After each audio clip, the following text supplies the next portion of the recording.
जय हिंद दोस्तों। स्वागत है आप सभी का अपने YouTube channel steno with Waseem में। चलिए दोस्तों, डिक्टेशन स्टार्ट करते हैं 5 सेकंड बाद। Ready, start.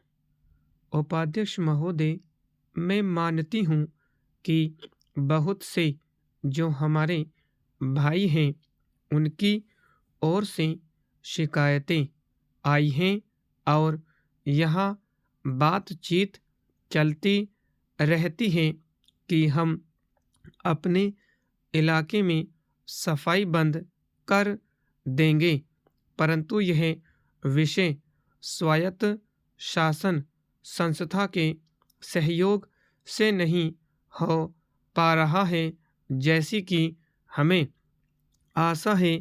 और मैं समझती हूँ कि राजनीतिक दल स्वास्थ्य के विषय में ध्यान रखते हैं, क्योंकि यह मानवता के लिए बहुत आवश्यक है और इसमें राजनीति का कोई रंग नहीं आना चाहिए।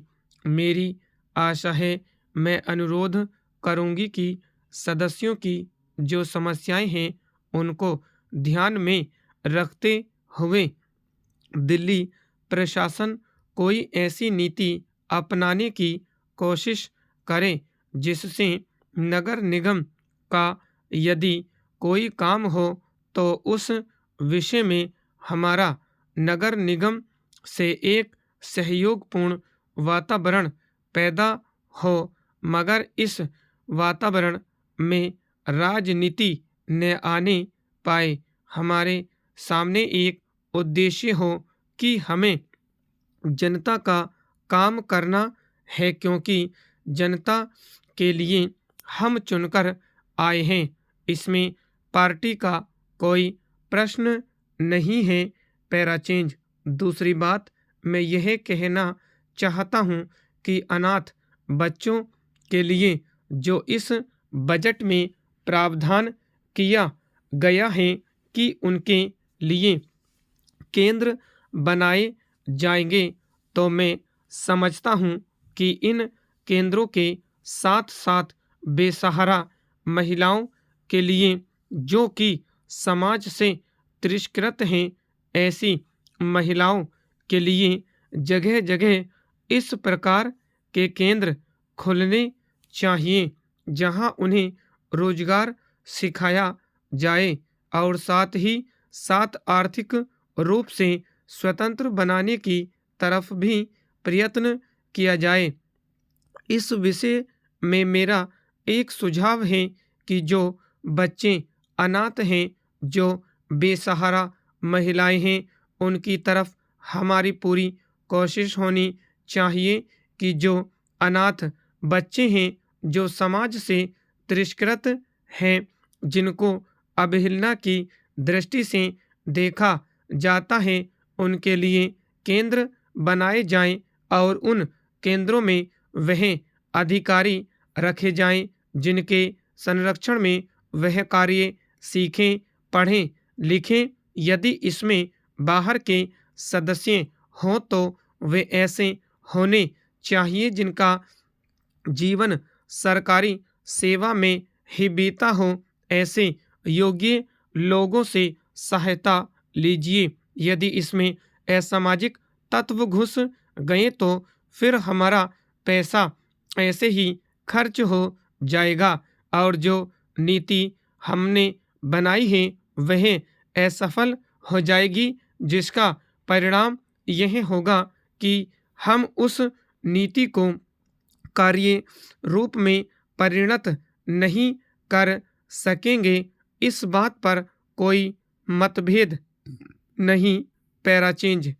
उपाध्यक्ष महोदय, रूस में भारत के जो मानचित्र प्रकाशित हुए हैं उनमें भारत के किसी हिस्से को सही तरीके से दिखाया गया है। इसको सरकार भी मानती है और इस विषय पर कोई मतभेद नहीं है। प्रश्न यह है कि अगर किसी देश ने हमारे देश का गलत मानचित्र प्रकाशित किया है, तो एक सरकार के रूप में भारत सरकार का जो कर्तव्य है उसने उसको निभाया है या नहीं। अगर अगर निभाया है तो किस प्रकार से निभाया है। जब भारत सरकार का ध्यान इसमें प्रकाशित उस मानचित्र की ओर दिलाया गया जिसमें हमारे देश के कुछ भाग को गलत ढंग से दिखाया गया था, तो उसने 1956 में ही, जबकि नेतो भारत और चीन की सीमा का प्रश्न पैदा हुआ था, इस बारे में रूस ने विरोध किया। इसके बाद भारत सरकार ने लगातार 4 बार रूस सरकार से लिखित रूप से विरोध किया कि हमारे मानचित्र को ठीक से नहीं दिखाया गया है। जिस मानचित्र को लेकर यह चर्चा हो रही है, जब उसकी ओर भारत का ध्यान गया तो उसने जून, जुलाई और अगस्त में लगातार 3 बार अपने राजदूत के माध्यम से और रूस के जो अधिकारी हमारे देश में आए उनसे बातचीत करके रूस का ध्यान इस ओर आकर्षित किया कि उसने इस देश का मानचित्र ठीक नहीं दिखाया है। पैराचेंज। प्रश्न यह है कि जिस मानचित्र के बारे में हम चर्चा कर रहे हैं उसके बारे में हमें चिंता होनी चाहिए या नहीं। मैं समझता हूँ कि अगर दुनिया का कोई भी देश हमारा मानचित्र सही ढंग से नहीं दिखाता है तो स्वाभाविक रूप से देश को उसके बारे में चिंता करनी चाहिए।